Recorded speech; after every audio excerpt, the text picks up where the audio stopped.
de una buena función respiratoria materna. Para esto se produce una serie de cambios en la función respiratoria y todos, absolutamente todos estos cambios tienen la función de proteger y favorecer al feto. Entre estos cambios respiratorios en el embarazo están los cambios anatómicos de la configuración del tórax. En primer lugar, el diafragma asciende 4 centímetros en sentido cefálico. Esto se debe al crecimiento uterino, que cada vez es mayor. Por otra parte,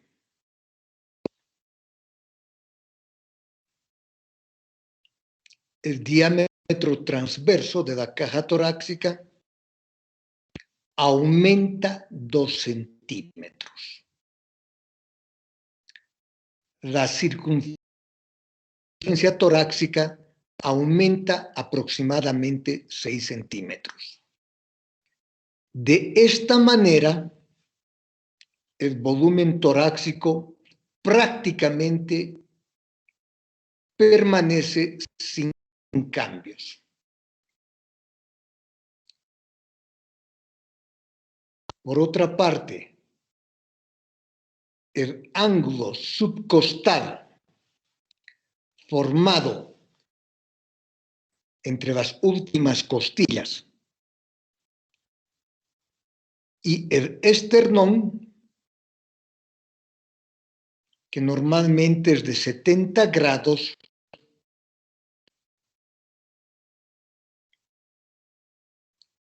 aumenta este ángulo considerablemente. Por otra parte, la frecuencia respiratoria no sufre cambios. Recuerden que la frecuencia cardíaca se incrementa aproximadamente 15 latidos por minuto o un 17%.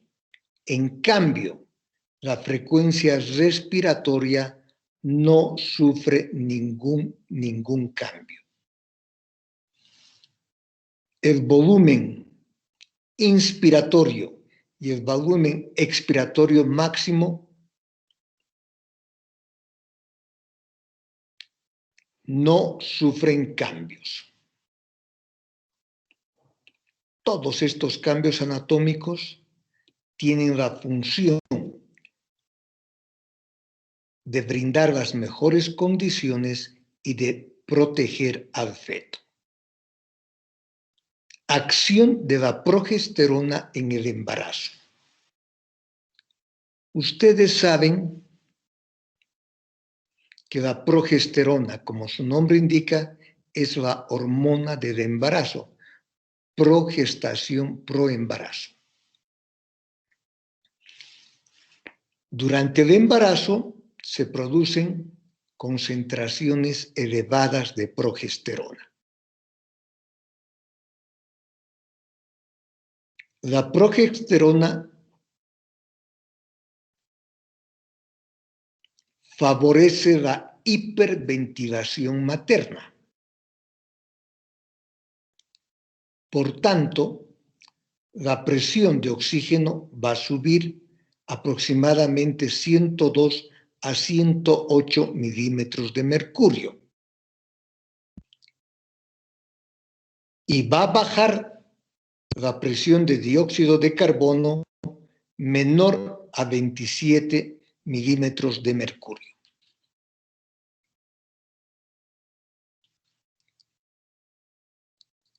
Esto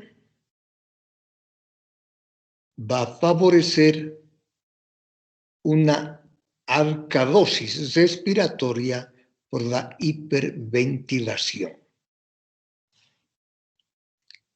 Al disminuir la concentración materna de dióxido de carbono, va a existir una difusión facilitada del dióxido de carbono materno del dióxido de carbono fetal, hacia la circulación materna. Por tanto, esto va a permitir eliminar el dióxido de carbono fetal. Por otra parte, la alcalosis respiratoria por la hiperventilación materna favorece la producción de 2,3-difosfoglicerato materno. Y esta formación va a favorecer que el oxígeno pueda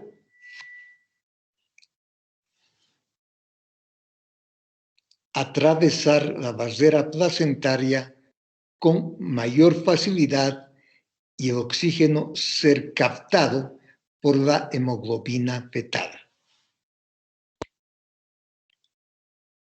Por tanto, la acción de la progesterona es fundamental para producir un estado de alcalosis respiratoria que va a favorecer la eliminación del dióxido de carbono fetal. Por otra parte, va a favorecer la producción de 2,3-difosfoglicerato para que la hemoglobina fetal pueda captar con mayor facilidad el oxígeno. Acción de los estrógenos. Los estrógenos producen congestión nasal debido a edema e hiperemia de la mucosa nasal, de las membranas nasales. Y por otra parte, también con alguna frecuencia, debido a los estrógenos, se produce epistaxis por edema, por hiperemia de las membranas nasales, de los senos nasales, y puede observarse ocasionalmente la presencia de pólipos nasales. Tanto la congestión nasal como la epistaxis son favorecidos por la acción estrogénica. Consumo de oxígeno. En el embarazo normal, el consumo de oxígeno se incrementa aproximadamente un 15%. Este 15% de incremento es para mejorar la función cardíaca materna, para mayor oxigenación fetal, para un mejor desarrollo del feto. Disnea. Es frecuente observar disnea en las mujeres embarazadas y se observa con mayor frecuencia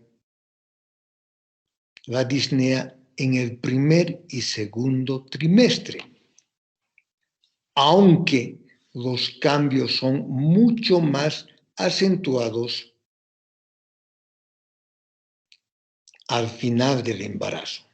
Pero sin embargo, se observa con mayor frecuencia en el primer y segundo trimestre. Esto se debe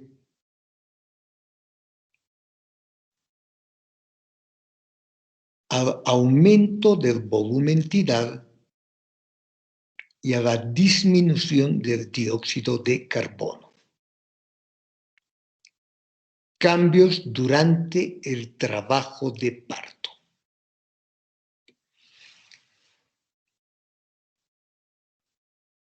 En el trabajo de parto o durante el trabajo de parto, por el dolor se produce una mayor hiperventilación.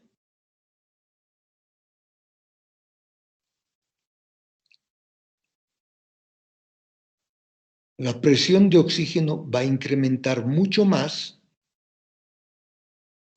La presión de dióxido de carbono va a estar por debajo de 20 milímetros de mercurio y durante el trabajo de parto, el pH sanguíneo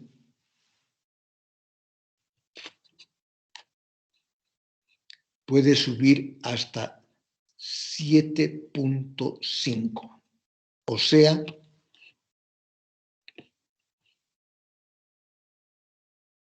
un estado de alcalosis. Y esto debido al dolor que se presenta durante el trabajo de parto y como consecuencia incrementa la hiperventilación. Todos estos cambios mencionados, repito, tienen el objeto de brindar las mejores condiciones y de proteger al feto. Ahora vamos a hablar de las infecciones del tracto respiratorio superior. Resfrío común, bronquitis.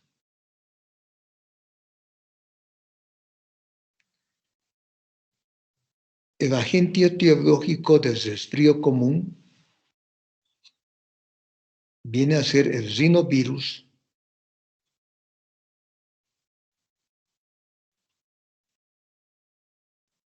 la parainfluenza, la influenza A, B, el virus respiratorio sincitial. Es muy frecuente esta patología en el embarazo como fuera del embarazo. Clínicamente se va a manifestar por rinorrea, congestión nasal, dolor de garganta, tos, mialgias, cefalea.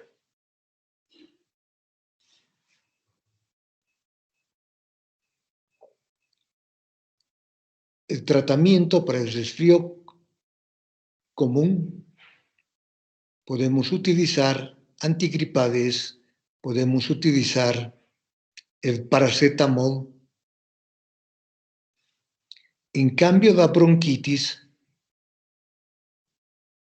también se va a caracterizar por tos y expectoración mayor a 5 días. Generalmente son cuadros autolimitados.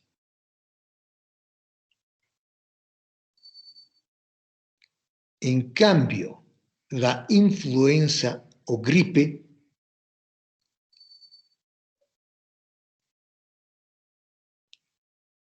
la influenza A con los subtipos AH1, N1 o AH3N2, estos sí implican un alto riesgo para el embarazo. Existe morbilidad y riesgo inclusive de mortalidad materna. Otro virus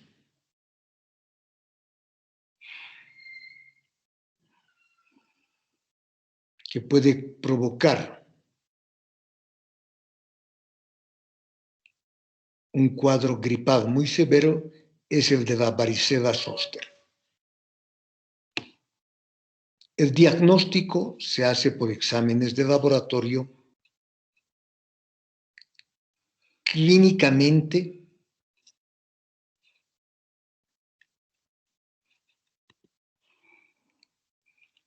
se va a caracterizar por los mismos síntomas que el resfrío común, pero en la influenza o gripe es muy frecuente las alzas térmicas y un dolor de garganta mucho más acentuado, mayor compromiso del estado general. Una vez confirmado el diagnóstico de influenza por exámenes de laboratorio, en este caso sí se requiere hospitalización. Repito, implica un alto riesgo de morbilidad y mortalidad materna. En cuanto al embarazo, puede provocar aborto, puede provocar parto pretérmino y en casos muy severos hasta óbito fetal. Pacientes que requieren ser hospitalizadas y el tratamiento se efectúa con Zanamivir 10 miligramos inhalatorio cada 12 horas por 5 días. O el Oseltamivir, que viene con el nombre comercial de Tamiflu, 75 miligramos vía oral cada 12 horas por 5 días. También es importante administrar paracetamol 1 gramo vía oral cada 6 horas para disminuir y controlar la hipertermia. No se olviden que la hipertermia es un factor de riesgo en el primer trimestre del embarazo para defectos del tubo neural. Por tanto, debemos evitar que la paciente curse con hipertermia. Entonces, la influenza requiere hospitalización, requiere tener una vía, un control adecuado de los signos vitales y utilizar el Zanamivir o el Oseltamivir.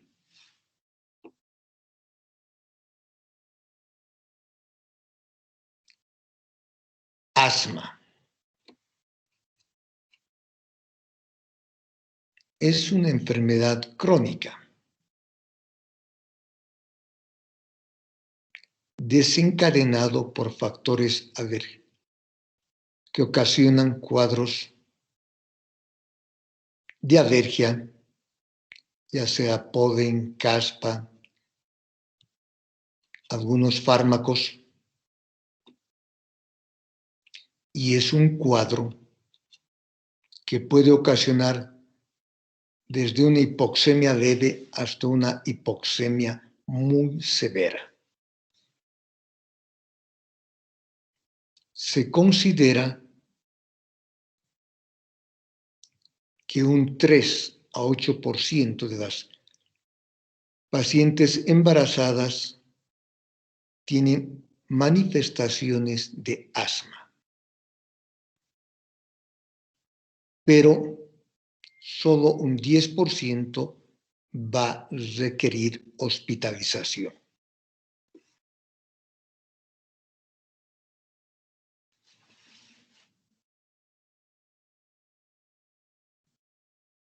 Se caracteriza, ustedes saben, por un por una broncoconstricción reversible. Broncoconstricción reversible, lo que implica que las vías respiratorias disminuyen considerablemente su lumen o diámetro, pero es reversible.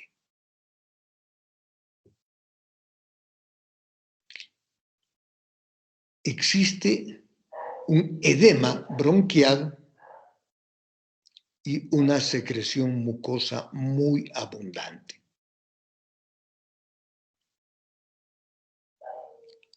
Tiene dos formas de presentación: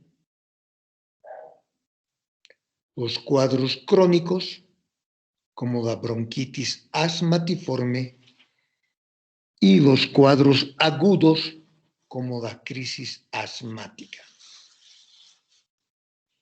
En pacientes con un cuadro crónico,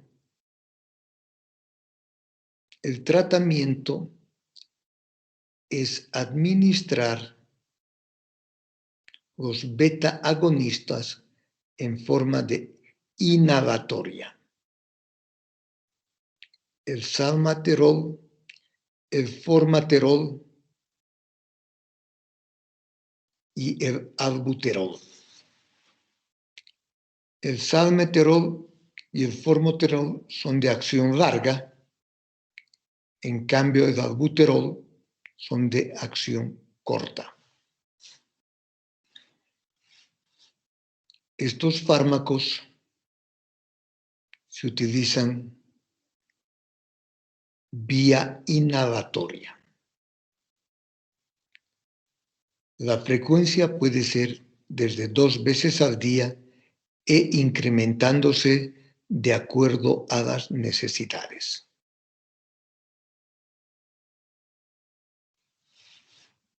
El tratamiento ya dijimos que son los beta agonistas.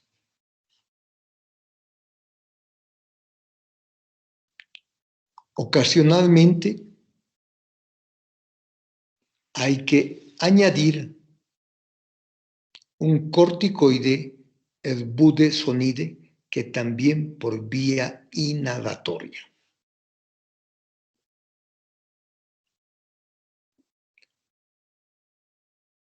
Clínicamente se va a caracterizar por la presencia de sibilancias, por hipoxemia y secreciones mucosas abundantes. El tratamiento de asma crónica, ambulatorio, con controles frecuentes. Asma aguda, crisis asmática. En este caso es una verdadera emergencia, requiere hospitalización inmediata por la gran dificultad respiratoria que presentan estas pacientes.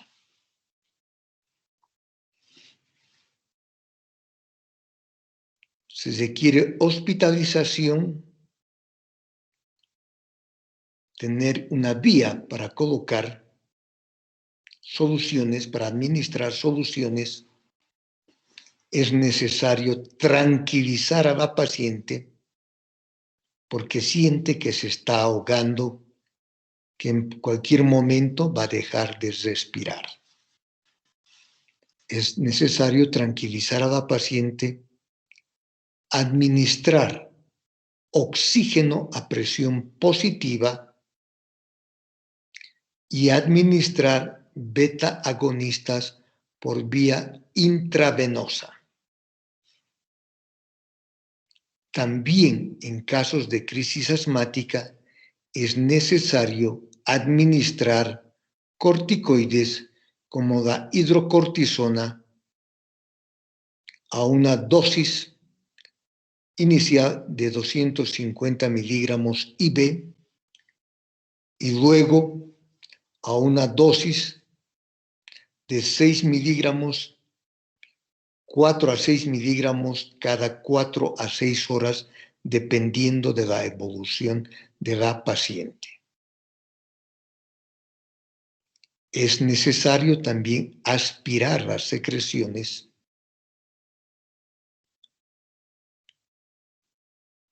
y en algunos casos donde la crisis es muy severa y no se logra un control rápido y control adecuado, es necesario colocar a la paciente en una unidad de terapia intensiva y será asistida con ventilación mecánica. La forma crónica puede provocar restricción en el crecimiento intrauterino.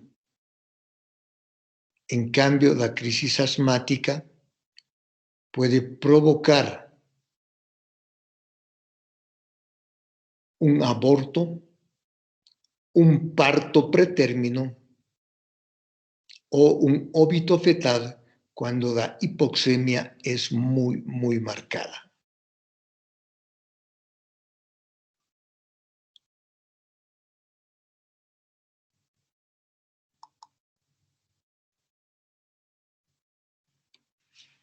Entre las complicaciones maternas,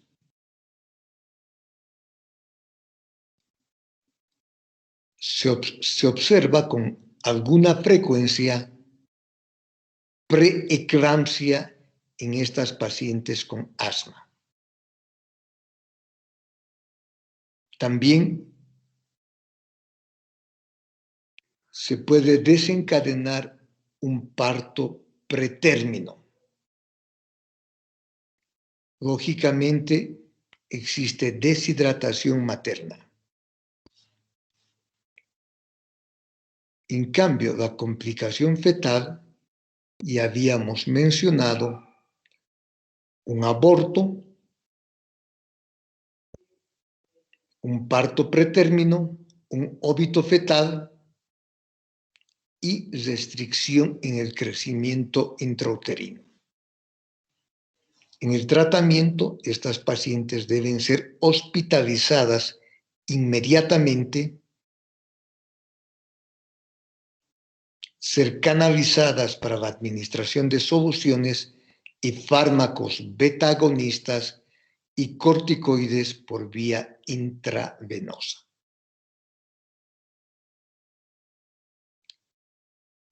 Atención de parto y puerperio. Estas pacientes con cuadros asmáticos frecuentes durante la atención del parto y en el puerperio deben estar canalizadas y recibir beta-agonistas intravenosos y corticoides como la hidrocortisona.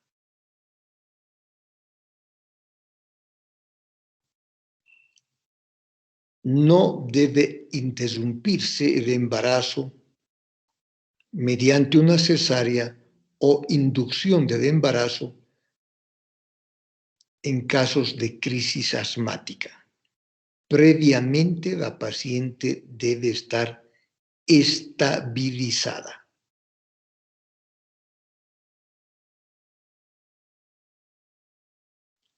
Si la vía de nacimiento va a ser por vía vaginal, es prudente la aplicación de forceps para acortar el periodo expulsivo.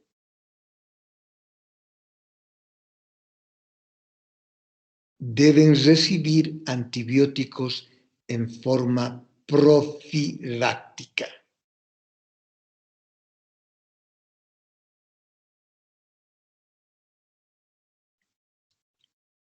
No debe prescribirse, o sea, está contraindicado el empleo de ergonobínicos posparto, porque esto implicaría un efecto de broncoconstricción y agravaría el cuadro. Si fuera necesario, como por ejemplo una hemorragia mayor a la esperada, se pueden utilizar los oxitóxicos, pero contraindicados los ergonovínicos.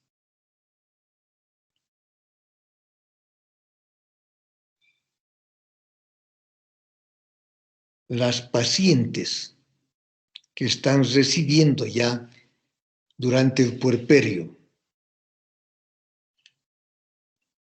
y fuera de la crisis asmática, beta-agonistas en forma inhalatoria y corticoides como el budesonide en forma inhalatoria, pueden dar lactancia. No existe contraindicación para la lactancia. Tuberculosis. Se considera que del 0,1 al 1% de las pacientes embarazadas pueden presentar tuberculosis activa. Es más frecuente en países en vías de desarrollo como el nuestro. La incidencia de la tuberculosis actualmente está incrementándose a nivel general por el VIH. El diagnóstico se va a efectuar por clínica y exámenes complementarios. Es muy importante una historia clínica completa, tomar en cuenta la epidemiología, porque hay zonas donde la incidencia de la tuberculosis es mucho mayor y la probabilidad de los contactos con personas con tuberculosis. Clínicamente se manifiestan por tos, fiebre, fatiga, pérdida de peso. Es necesario efectuar la prueba de la tuberculina en piel, o sea, la prueba del derivado proteico purificado. Y es necesario interpretar correctamente esta prueba de la tuberculina en piel. Pacientes que han recibido vacuna contra la tuberculosis pueden tener una respuesta positiva por 5 a 10 años. Cuando la prueba de la tuberculina resulta positiva, es necesario efectuar una placa de tórax. Para esto es fundamental una protección abdominal para evitar la radiación fetal o disminuir considerablemente una radiación directa al feto.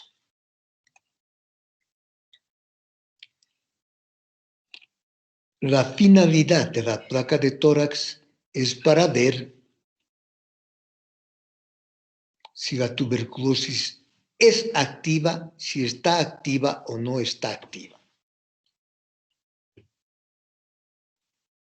Recordar que solo un 10% de la prueba de la tuberculina en piel positiva corresponde a una tuberculosis activa.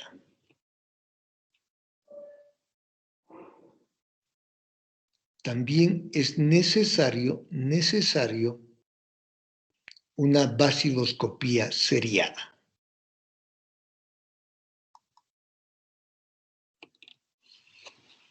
El tratamiento de una tuberculosis activa, los 2 primeros meses se efectúa con INH 300 miligramos vía oral día, más rifampicina 600 miligramos vía oral día, más etambutol 15 miligramos kilo peso día. Por tanto, en la tuberculosis activa y embarazo, durante los 2 primeros meses se efectúan con estos 3 fármacos: isoniazida, el INH, la rifampicina y el etambutol. Luego, por otros 7 meses más, se prescribe isoniazida 300 miligramos más rifampicina 600 miligramos, haciendo un total de 9 meses de tratamiento. No se olviden que cuando utilizamos isoniazida por tiempo prolongado, como en este caso, también hay que administrar piridoxina 50 miligramos para contrarrestar los efectos colaterales del INH o isoniazida. Atención del parto. De preferencia debe ser por vía vaginal con un embarazo de término. Es importante la analgesia, en estos casos el bloqueo peridural o bloqueo raquídeo. También en el periodo expulsivo debe aplicarse forceps para acortar el periodo expulsivo y evitar un agotamiento materno.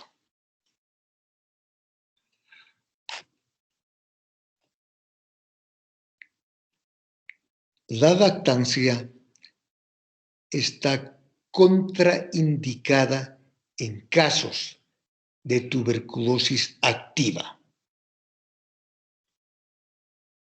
y la tuberculosis congénita se presenta solo cuando por algún motivo existe una placentitis tuberculosa o el líquido amniótico contiene o presenta los bacilos de la tuberculosis. Recuerden que uno de los mecanismos más importantes para mantener el volumen del líquido amniótico es deglución de líquido amniótico, micción. Deglución, micción.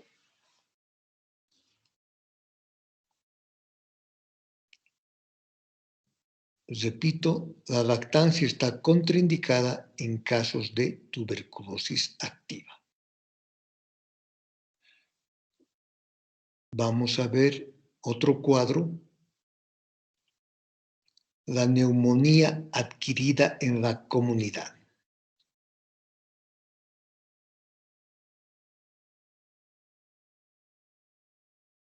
Uno en 1000 embarazadas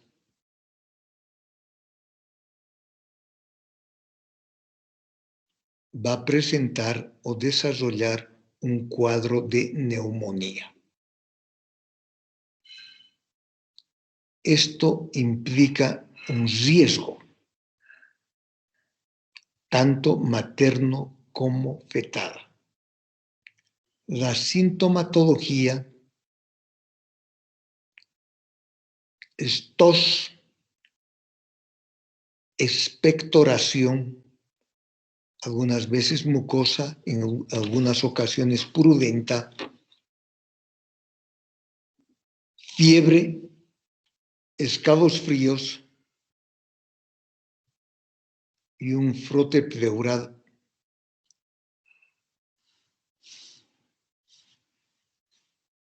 Entre los factores de riesgo están asma,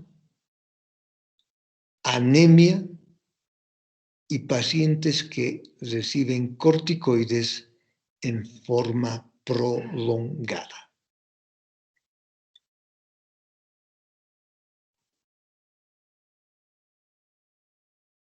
Complicaciones en el embarazo.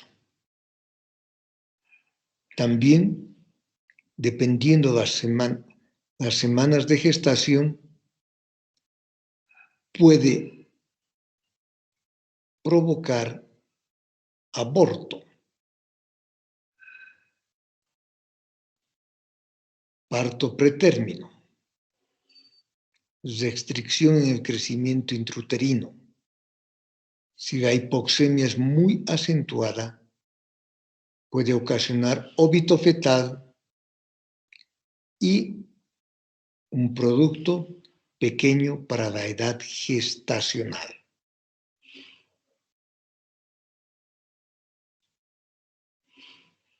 La etiología, los más frecuentes son bacterianos como Streptococcus pneumoniae, la Klebsiella, el Mycoplasma,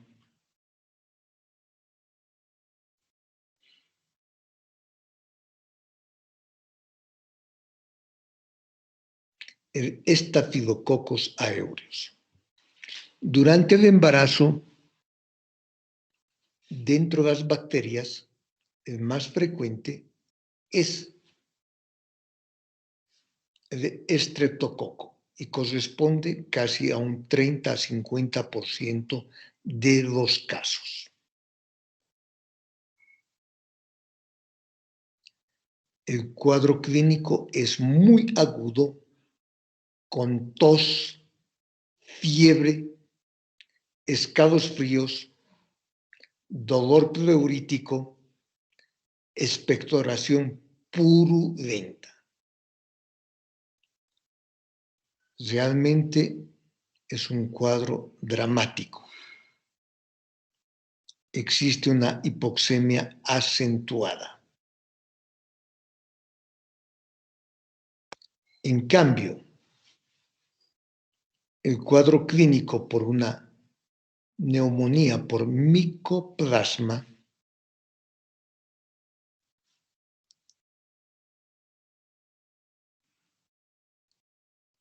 es de evolución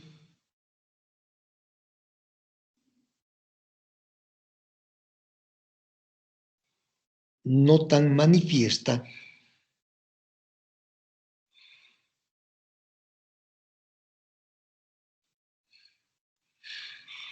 no es tan acentuada la hipertermia ni los escalofríos.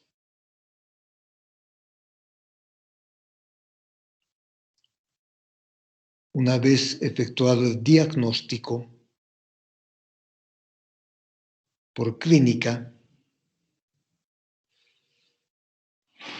los exámenes de laboratorio y una placa de tórax, siempre con protección abdominal para evitar o disminuir la radiación fetal, estas pacientes deben ser internadas inmediatamente, deben ser canalizadas para la administración de soluciones antibióticos antipiréticos. Generalmente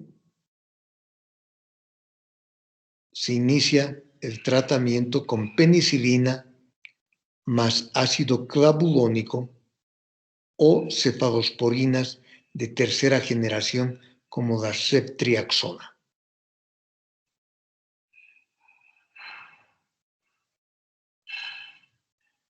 Cuando se debe a una neumonía por micoplasma o clamidia, el tratamiento se efectúa con eritromicina y acitromicina o acitromicina. El problema es cuando las pacientes son alérgicas a las penicilinas. Recuerden que un 15% de pacientes alérgicas a las penicilinas también pueden ser alérgicas a las cefalosporinas. En estos casos hay que utilizar aminoglucósidos y también clindamicina.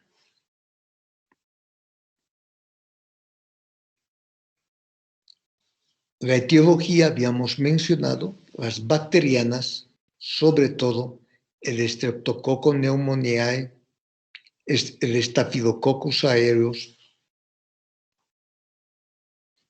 Mycoplasma, clamidias, pero también puede haber neumonías virales, como la influencia A, con los subtipos H1N1 y por virus de la varicela zoster. En estos casos, la morbilidad es mucho mayor y también existe el riesgo de mortalidad. Si la neumonía es viral por influenza A o varicela zoster, estas pacientes deben ser internadas en unidades de cuidado intensivo y recibir el tratamiento adecuado. Además, en algunas ocasiones la necesidad de ser ventiladas.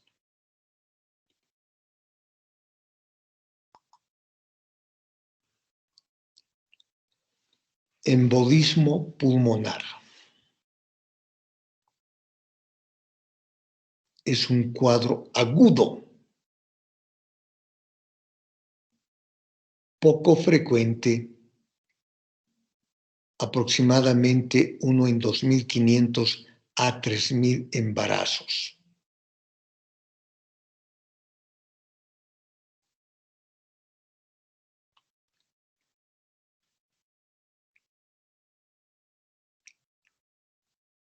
Es más frecuente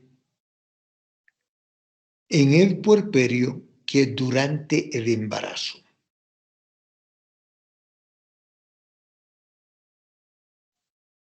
Es más frecuente después de una cesárea en relación a un parto. Entre las manifestaciones clínicas está una disnea súbita, un dolor torácico, una taquipnea,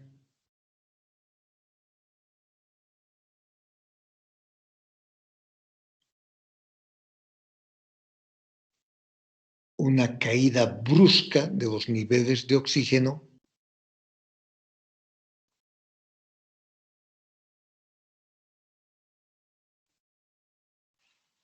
entonces una disnea acentuada, un dolor torácico, una taquipnea, una hipoxemia acentuada. Entre los factores de riesgo están la obesidad, la inmovilidad por largo tiempo,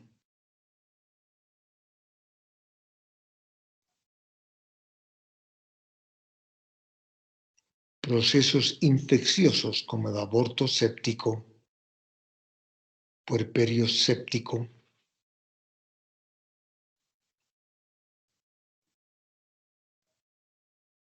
las trombofilias. Hecho el diagnóstico, requiere una hospitalización inmediata y el tratamiento va a ser fundamentalmente la administración de anticoagulantes, principalmente la heparina.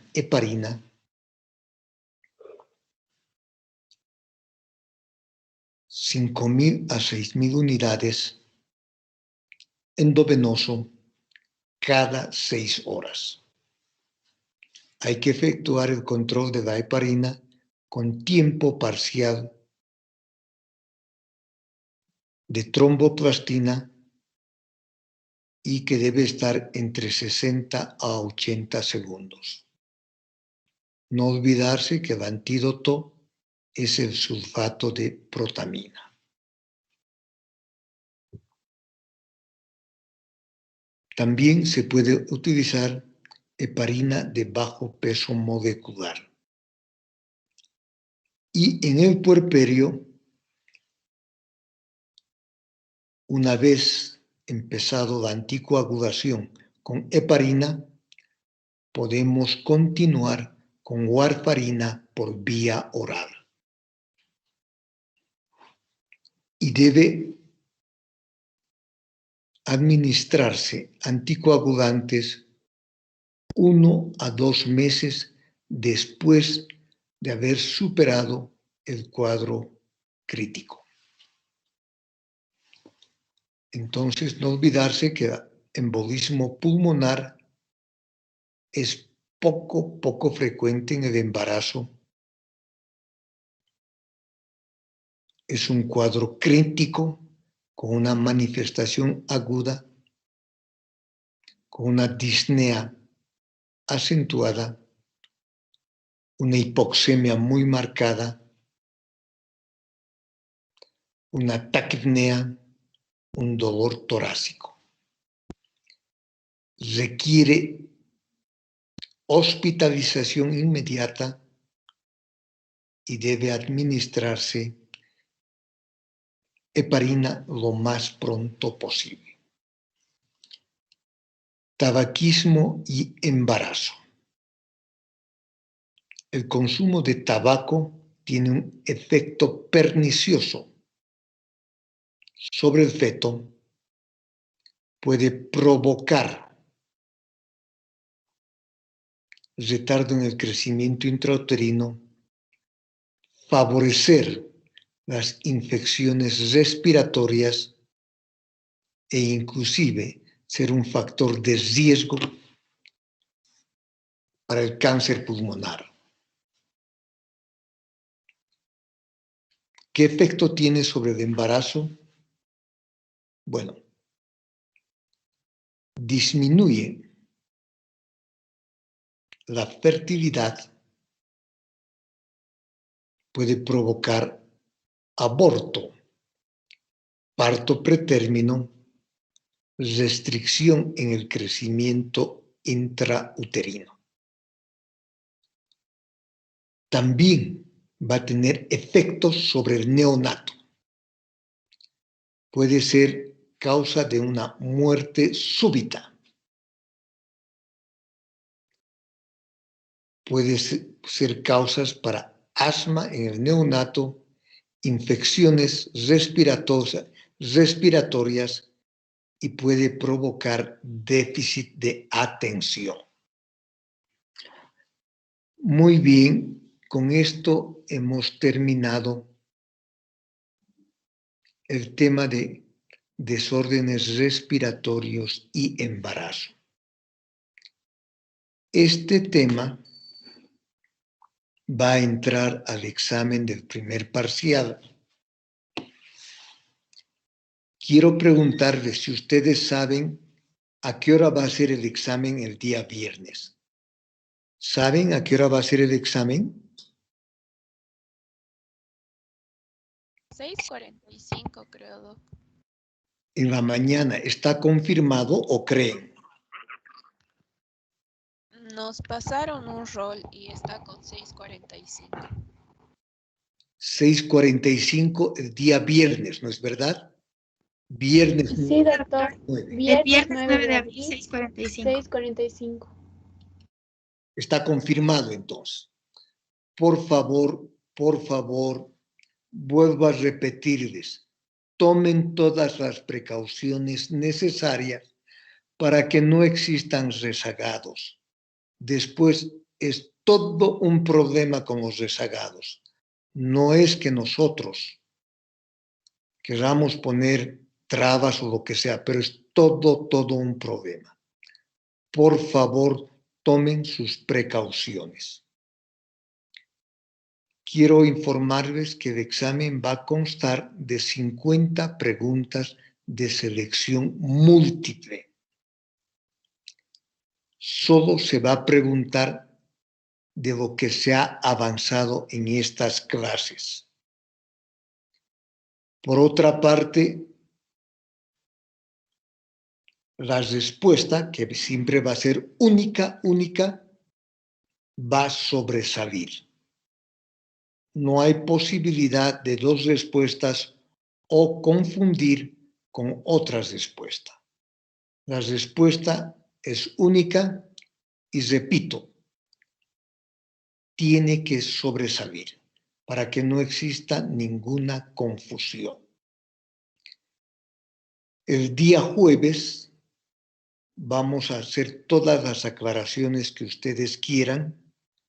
Vamos a dedicar gran parte de la clase para hacer las aclaraciones respectivas. Si no hay alguna pregunta, alguna duda, terminamos las clases y nos vemos el día jueves. Pero repito, el examen va a ser hasta este tema. El examen solo va a incluir este tema. ¿No hay alguna pregunta? No, una pregunta. ¿Cuánto tiempo va a durar el examen? El tiempo de 1 hora. 50 preguntas, selección múltiple, 1 hora de duración. Ah, y no se olviden, tienen que entregar 1 minuto antes. O sea, va a durar solo 59 minutos como máximo. Alguna vez han entregado después de los 60 minutos y lógicamente, el sistema ya no ha podido recibir ese examen. Entonces, por favor, tienen que entregar o terminar el examen 1 minuto antes. ¿Está claro? Sí, doctor, gracias. El tiempo va a ser más que suficiente. Normalmente, una gran cantidad de alumnos terminan mucho antes. Por lo tanto, 1 hora es un tiempo más que suficiente para las 50 preguntas de selección múltiple. Si no hay más preguntas, entonces, por favor, nos vemos. Doctor, ¿Sí? yo tengo una pregunta respecto al examen. Ni bien entreguemos el examen, ¿vamos a poder ver nuestra nota?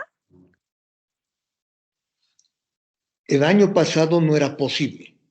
Nosotros teníamos que sacar e enviar al correo de la doctora Arias, que ya no está, me imagino que vamos a enviar al correo de la doctora Guerra, pero no sé todavía si el programa de Microsoft Forms permite esta vez.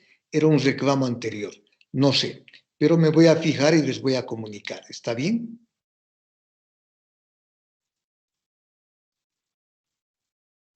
Entonces, esa duda más les voy a aclarar el día jueves, si es posible o no. Muchas gracias, doctor. Listo, que tengan buenas noches. Gracias, doctor. Gracias, doctor. Buenas noches. Gracias, doctor.